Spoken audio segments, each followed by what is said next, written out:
Welcome to Speaking of Men. You're watching public access television from Albuquerque, New Mexico. I'm your host, Mike Rivas.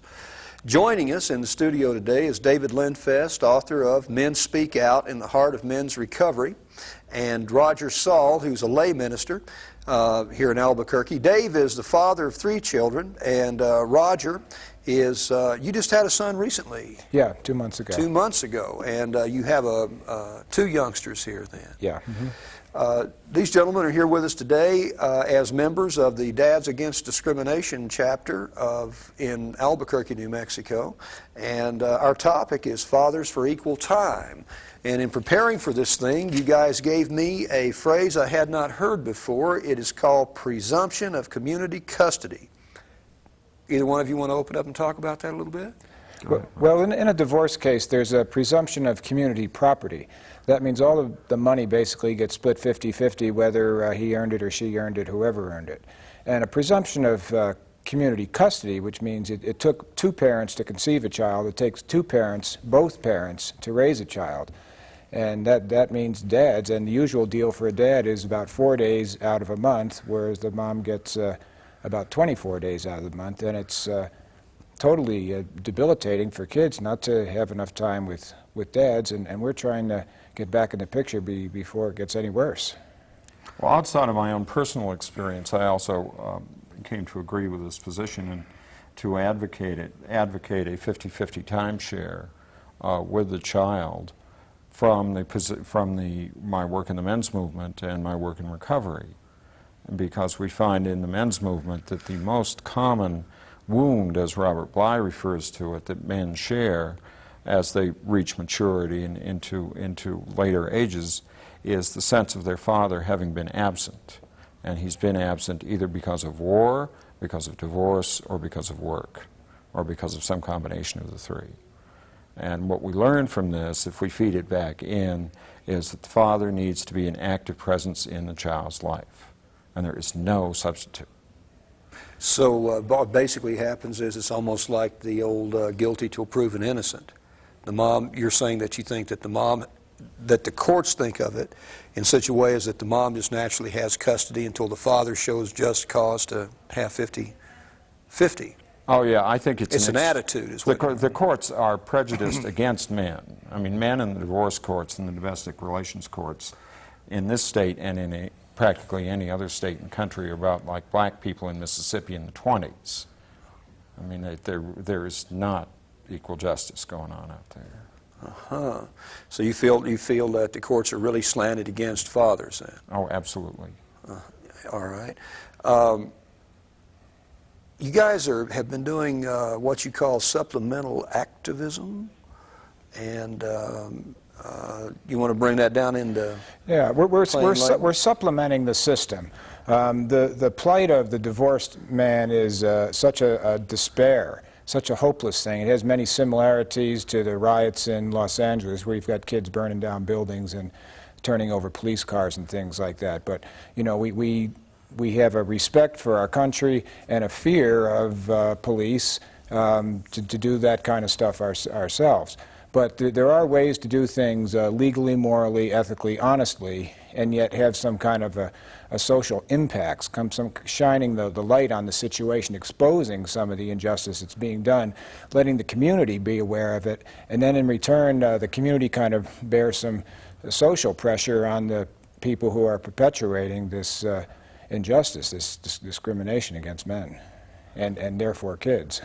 Well, I mean, the judges, finally speaking, are elected, and they are at some point responsible to the electorate. And it's partly a question of educating the electorate, and it's partly a question of raising the spirits of men, because after the divorce courts get through with the men get pushed away from their children, and it takes an extremely strong effort to try and maintain anything like an equal time and an equal kind of responsibility with the child in terms of raising that child, helping them with their homework, teaching them how to swim, you know, just all the stuff that goes into it, and so being involved in the child's life. And it is not It need not be, and I don't think it should be, the primary responsibility of the mother. It needs to be divided, properly speaking, between the mother and the father. The child needs both. Do you think you're fighting for recognition of this problem, of course, and you're experiencing the what you feel is basically a discrimination on the part of the courts. It's adversely affecting your life, and you feel it's adversely affecting the life of your children by their not allowing you that. Do you think, how much recognition do you think there is of the problem outside of our little circle here? Roger? You want to... Well, it's a nationwide problem, and there are fathers groups. There's a group FAIR, there's a 1202 fathers numbers, there's Dads Against Discrimination. There's men all over the country that are getting organized finally now, and it's certainly nationwide. So and now there's more networking and 800 numbers, and which means communities that didn't know what they could do are now going to be finding out things they can do, and it's going to move a lot faster.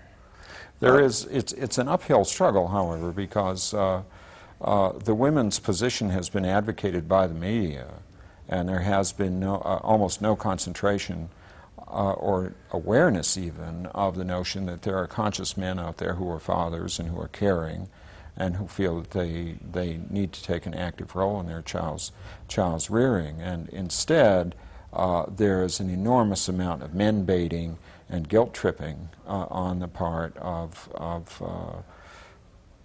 feminists in the media, and so we're just running uphill against that all the time. Do you how much dialogue do you think there is between the sexes about this?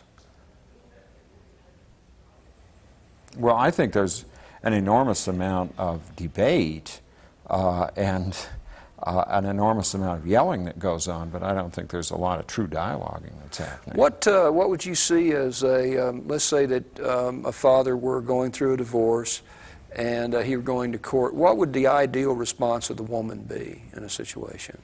I mean, their concerns usually are legitimate concerns for some kind of cash payments and support, and of course everybody's life is in flux at that point, and everybody's trying to iron out a really emotionally charged situation. What would be the ideal way that a man and a woman could approach a divorce that would have the least amount of damage to all concerned, especially the child? Any thoughts on that at all? Well, if they really are spiritually above the ruck and stuff like that, they should be able to see that the kid needs both parents, and that whatever they do, they've got to put aside their petty vengeance or bitterness or that the marriage didn't work and get on with the serious business of raising those kids. And which means, you know, if you're sharing computer time or something like that, you know, you got to make it like a business arrangement. You know, a time sharing with the kid, and you have to stick to it professionally and rationally. Of course, if they could do a lot of these things, they often wouldn't be divorced in the first place. So you've got divorced people who didn't get along now trying to get along on something really important, and it makes it real hard. The judges tend to favor the woman if there's any kind of dispute. So she holds that over the man's head like an axe. In other words, it's my way, or I'll say we can't get along. The judge says, well, you two can't get along. Obviously, you can't share the kid, so we have to choose, and then they'll choose the mother. So right. They're riding an edge right from the beginning and taking advantage of it. Right. And the only recourse men really have is to expose this kind of stuff and get everybody straightened out, the sooner the better. What kind of... Partly to answer your question, excuse me, but... Well, I'm here to listen to you guys. Partly to answer your question, I think the ideal thing that people can do is agree to mediation so that you don't have the battle of the lawyers at $125 an hour per lawyer, and thus leading both parents toward bankruptcy. And if you have mediation, there are some mediation teams in town that consist of a psychologist and a lawyer, where the estranged parents can sit down together and work it out as to what is a tolerable situation that's going to work for them and what's the best situation for the child or the children. And, you know, make that binding arbitration so that when you go into it, whatever you come out of it is the agreement you're going to stick to. What are the attitudes that work against that? if one party or the other is out for the other person's scalp. I mean, there are people get incredibly angry, and they want to eviscerate their ex-partner, and so they don't want to go into mediation. You know, they want blood. Yeah, the person with the upper hand will resist mediation, usually the mother. There's two main motivators, money and vengeance. And these are what keeps things apart. If you can get above those, you don't have it. But the mother basically knows, why cooperate? Because if we go to court, the judge is going to rule for me anyway, and so they don't, a lot of times. Do you think attorneys play an adversarial part, or it sounds like looking at the mediation end of it, that I know there's groups of women that are forming who have gone through divorces and never got settlements and ended up where the attorneys at the end of the whole thing owned everybody's assets, apparently. Well, it's true that the attorneys are finally the only ones who profit. And attorneys are like any other group. There's good ones and bad ones and mediocre ones. The best of the attorneys will advocate mediation and will support that and will be in there to defend their clients' rights. The more mediocre ones or the indifferent ones are the ones who will milk the situation for what it's worth. Well, that's free enterprise. Well, it sure is, and they've had years of L.A. law to watch Arnie Becker go for it all the time. Everybody thinks they're in an L.A. We're talking about the real world here.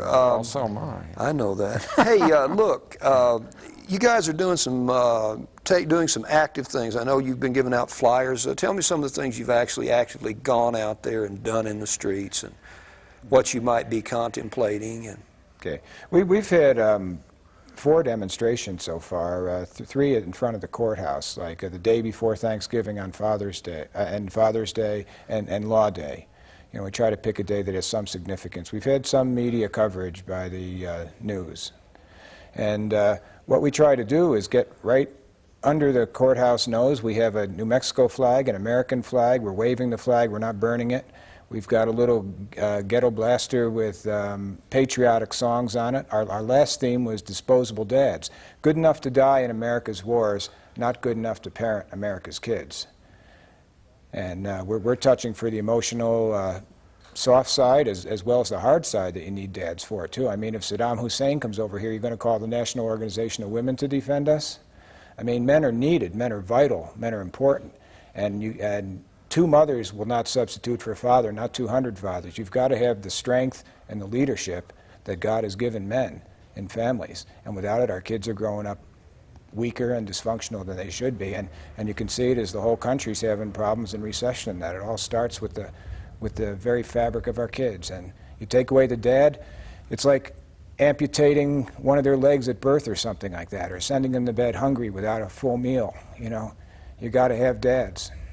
The other side of it, if you look at that I think of is the really sad example of the Afro-American population, in which the young black men are in the process of what a black friend of mine described as committing autogenocide. They're in the process of committing race suicide by the use of crack and other drugs, the gang wars and the rest of it. I mean, a young black man in Los Angeles or New York has about the same life expectancy as a young man in Beirut. It's interesting to observe that the Afro-American culture has for many years now been predominantly a matriarchal culture.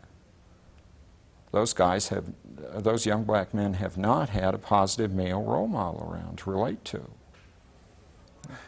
You know, there's a few guys. Yeah, the slave families, they broke up the families right from the beginning. A lot of times when one country conquers and occupies another country, you break up the families right away. So you make everybody weak so they can't revolt. Well, you know, let's look at that a little bit. You know, Dan Quayle was very upset over a Murphy Brown episode apparently not too long ago because she was going to parent a child without benefit of a male around.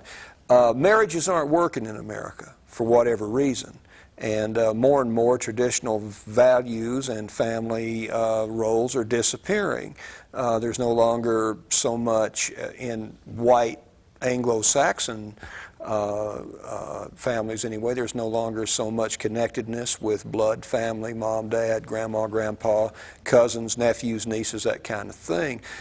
Spanish culture is fighting to maintain that, but it's pretty gone for us. Now, a lot of the men's movement has been trying to begin to define some ways of living in absolute chaos and change, of maintaining some kind of a spiritual balance in the face of absolute flux, pretty much. So how do you see the family changing? I mean, if marriages are not going to work, I mean, Brave New World, Aldous Huxley, all the kids are raised in dormitories, right?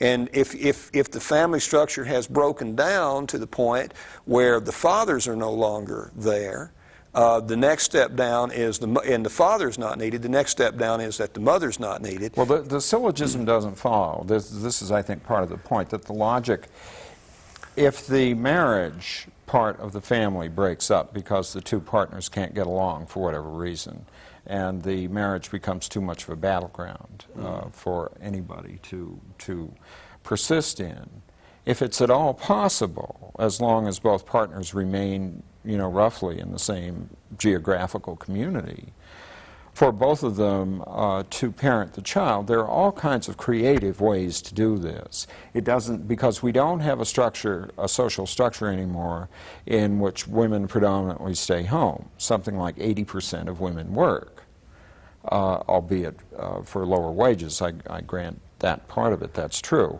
Nonetheless, the fact is that large numbers of women work. Everybody suffers from unemployment and periodic job stuff. So that making income is, I would venture to guess that making an income is equally difficult for men as it is for women. I think it's, you know, and what this leads around to is that parenting the child or parenting the children is a job that can be shared, even though the two partners don't live together. And that's an idea that has not filtered through to the courts very clearly yet. So are you saying that the social structure the way it is actually would benefit with joint custody? Oh, yeah. And the kids would benefit too. I mean, you'd have situations where, I mean, you can set up paradigms, for example, where, let's say you have one or two children who are school age. You keep the kid in the same school, but for 1 month he principally resides with one parent, and the second month he principally resides with the other parent. And in between, the non-domicile parent then sees the kids, say, a couple of times a week. And you go back and forth like that, you alternate like that, and you emerge into an equal parenting kind of situation. You don't have one parent dominating the scene and the other one having visitation. Yeah. I mean, that visitation idea to me is just really offensive. Yeah, the name visitation implies that going to a hospital or a zoo or a prison or something like that. And the way you can make it equal is the worse the parents are at getting along with each other, the longer the terms in between switching. Like if they can get along pretty good, you can switch every day. But if they don't get along very well, week to week, month to month, even year to year, but make sure the kid gets enough of dad. You know, I think that the separation of kids from their dads is probably the second biggest worst problem we were facing today. And the first biggest problem is the separation of all of God's children, God's kids, from our Heavenly Father, from the Big Daddy in the sky. And times change, we wonder what to do. But times have always changed, probably always will. We'll always be wondering what to do, but there are eternal truths that have been time proven over thousands and thousands of years in the Bible. And the things in the Bible, like marry for life, do not commit adultery, honor thy father and mother, and yours will be a long and blessed life. Children, obey your parents. Parents, be patient with your children and don't provoke them. When you follow these basic time-proven truths, things just work and it spreads out. Dusty, I'm wondering if you can get a shot of Roger's armband here. Roger, could you turn this towards your camera a little bit and tell us about this armband? Sure. This is our armband. When we demonstrate in front of the courthouse, we like to wear these white armbands with the red hearts. They're white because we're the good guys. They're red because we're wearing our hearts on our sleeves, our kids, and we show our kid to everybody in town. You say, this is the child, and maybe the people who see this know this child's mother. And then they want to talk to her something and work something. What can we do so this helpless little kid can see both parents? You guys getting any results from legislators? Is anything changing?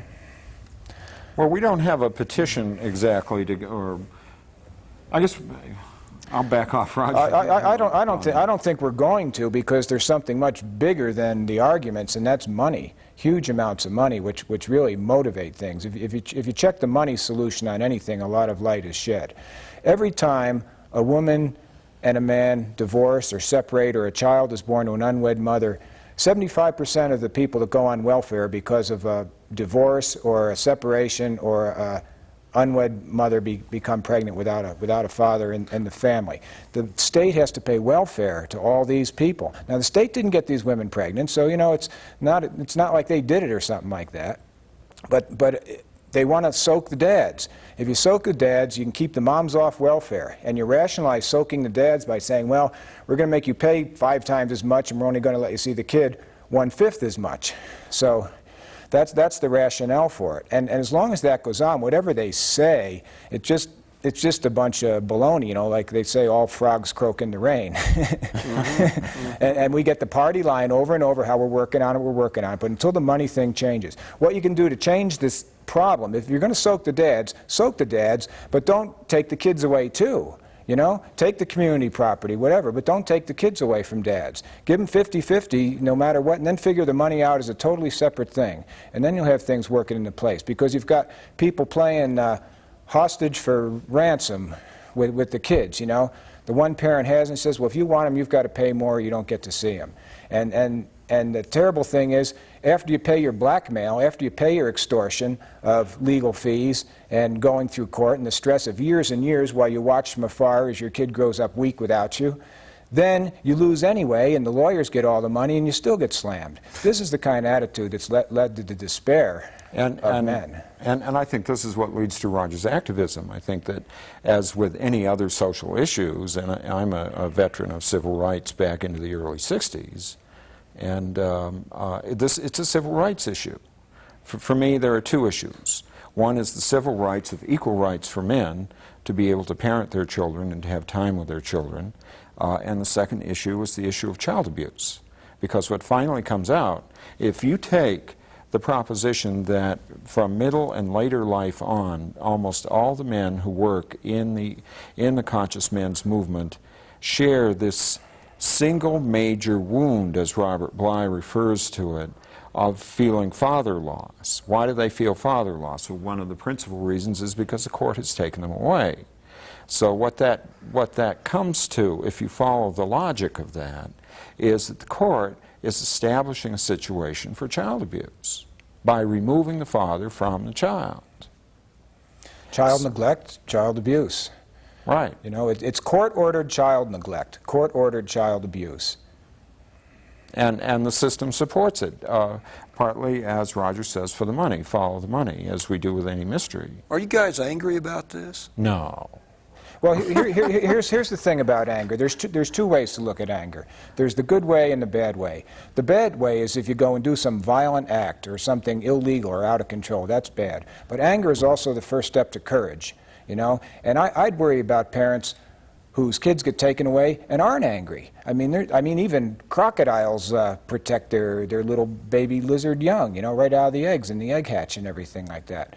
You know, if you don't, I'd sure hope that my dad would be angry if I got taken away from him too. But at the same time, it's professional, controlled, and disciplined. And men are good in discipline because we get trained in it from little kids. And we can stand out in the courthouse and we're not say anything nasty to somebody or, you know, do any kind of physical violence thing, but still stand out in public and say, here we are. Isn't it obvious that we're a bunch of strong, responsible fathers and kids need us, and what the heck's going on? Anything in Men Speak Out on that, Dave? Well, yeah, I mean, the basis of what I was talking about in terms of the basic wounds that that men talk about later on, that they have to reconcile themselves to, the absence of the father. That's a major theme that runs throughout all 6 interviews in the book. And I think it's a key issue. And I'm, in fact, looking at possibly doing another book on men and divorce, because I've gotten so involved in it recently. And I think, I do think it's a crime, and I think it's a major social problem. Well, men are suffering a tremendous amount of emotional pain and trauma as a result of what's happening in the courts, aren't they? Sure, the courts are forcing men to stuff their feelings. And the whole conscious men's movement, the whole recovery movement, all the psychological work that goes on among men and women both have to do with honoring your feelings and honoring yourself as a human being, and honoring the path that you have walked. And that's honoring your spiritual presence and honoring yourself as a human being. And the courts do not give you an opportunity to do that. Do you think if the news media began to look at your side of it a little bit, that there might begin to be a little bit of a dialogue developing in America? I mean, I know a lot of people who feel that feminism is just so absolutely anti-male that there's no room for dialogue at all. You know, no matter what anybody's intentions are, all men are reduced to some lower common denominator with a bunch of guilt and shame that it's impossible to overcome. Do you think that if the media changed their attitude a little bit, that things might begin to change in American psyche or American consciousness? I think if the media opened up to the idea that men are feeling human beings equal to women, in having their feelings and honoring their feelings, that might be possible. Where can they get your book, Dave? Real quick. The Living Batch on Cornell, or Page One, or the Serenity Bookstore. Okay, well, this has been Speaking of Men. I'm your host, Mike Rivas. We've had Dave Lenfest and Roger Saul of Dads Against Discrimination joining us today, talking about some of their supplemental activism. We'd like you to stay with us for future programs. Any input you can give us, welcome. Stand if you can, run if you have to, but boys, whatever you do, don't quit. Bye-bye.